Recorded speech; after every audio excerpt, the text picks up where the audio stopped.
pintar com uma tinta bem ralinha, uma tinta roxa bem ralinha, porque como a pintura ela é marrom, eu vou conseguir cobrir de boa.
Marquei a pintura toda, ó, tá vendo? Toda marcadinha. E aí eu vim com uma mão de látex branco, um pouco mais concentrado, não muito ralinho.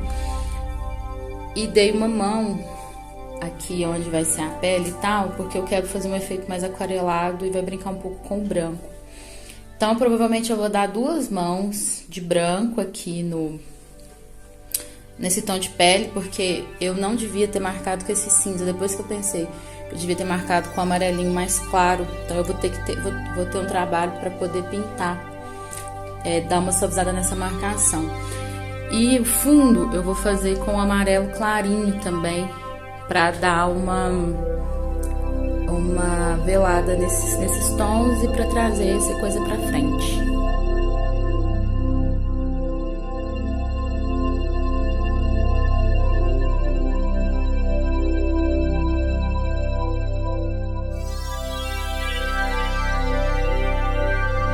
Tive que dar mais de uma demão de branco nessas partes que eu tinha feito a marcação e que tinha outra pintura. Elas não estão mais transparentes porque tá meio molhado.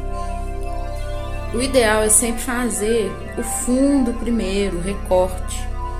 Mas como eu vou trabalhar com muitas camadas aqui, o que eu vou fazer? Eu já vou vir marcando aqui no desenho mesmo essa primeira camada de marrom mais aguado, que é um tom médio, né? Porque eu sempre trabalho com um claro, médio e escuro. Então esse é um tom médio, nem o mais claro nem o mais escuro. Porque eu vou trabalhar com o branco, depois eu vou vir com mais branco em acrílico aqui passando e vou mostrar pra vocês. E aí a minha sugestão é não ficar com o pincel muito molhado, justamente para ele não escorrer. Então olha aqui, já fiz algumas partes, aqui deu uma escorrida porque foi a primeira pincelada que eu dei. Então eu já posso vir aproveitando e trabalha a pincelada, tipo quando a gente faz a achura no desenho mesmo, sabe? Já valorizando o volume, que isso ajuda já a definir o volume do que você tá fazendo, né? Enfim. E aí agora, ó, o pincel mais seco, eu consigo vir fazendo essas marcações, mas de uma forma mais sutil e não tem bagunça, tem nada escorrendo. Agora eu comecei a vir com a cor do fundo, tá vendo? Tá meio transparente assim porque tá molhado, então dando pra ver o fundo. Na hora que secar, ela vai ficar mais suave. Eu ia fazer amarelo, mas aí resolvi fazer verde, porque verde vai cobrir melhor as cores do fundo. Amarelo muito transparente, né? Como eu já disse pra vocês. Então, e aí é por isso que eu falo que a gente tem que fazer o fundo primeiro, né? A gente faz o desenho e depois vem fazendo o fundo. Porque tem umas coisas que depois vão ter que passar em cima do fundo para dar essa ideia de que tá vindo pra frente, né? Eu sempre costumo dizer que a pintura, ela vem de trás pra frente. A gente começa do grande, desse todo, desse fundo, e depois vem fazendo as coisas até pra gente encerrar nos detalhes, nas partes que são mais claras, pra ter esse contraste. Então, é isso aqui que tá acontecendo até agora, ó. Agora, a dica que eu dou sempre pra vocês, começa pintando de cima pra baixo. Por quê? Eu sei que essas coisas que eu vou pintar aqui na flor, tudo mais, pode escorrer e pingar. Então, se eu começo a pintar aqui primeiro, aí já faço, né? Fica bem bonitinho, com detalhe e tudo mais. Depois eu venho pra pintar e vai escorrer, eu vou ter um retrabalho aqui. Então você pinta de cima pra baixo e tem um trabalho só. Aí, ó, fiz a primeira parte, a parte de cima, as primeiras camadas. Deixa eu fechar a porta.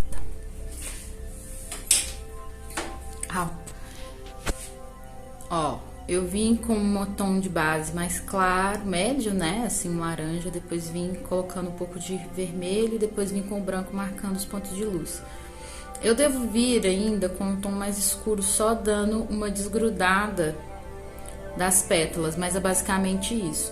Aí agora eu vou vir como eu tinha falado anteriormente, agora eu venho descendo, eu vou fazer as unhas, vou fazer o caule e por aí sucessivamente. Eu fiz as camadas, aí eu vim com um vermelho bem ralinho e fiz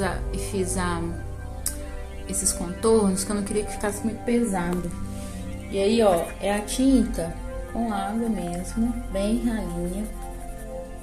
E eu aproveito que a tinta que tá na parede ainda tá molhada, venho com o pincel, ó. Venho com o pincel, ó, e vou suavizando e fazendo essa mescla, sabe?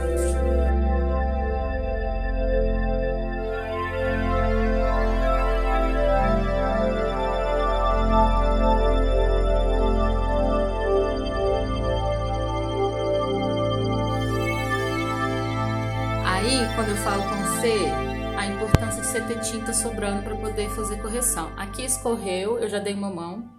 Aqui escorreu, eu vou dar outra mão, na verdade. Então é isso.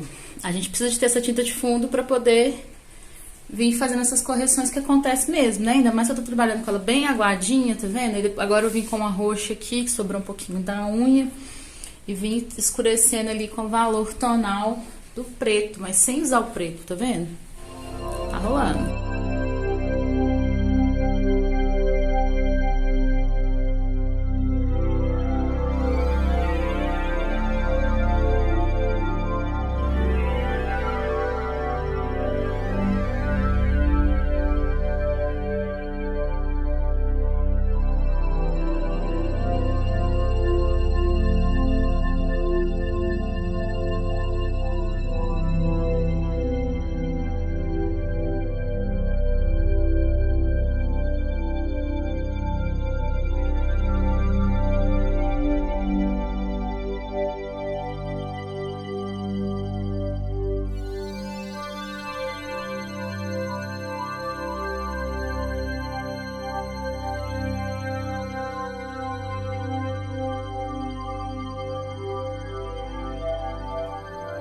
Então, ó, praticamente pronto. Ainda vou mexer nas folhas.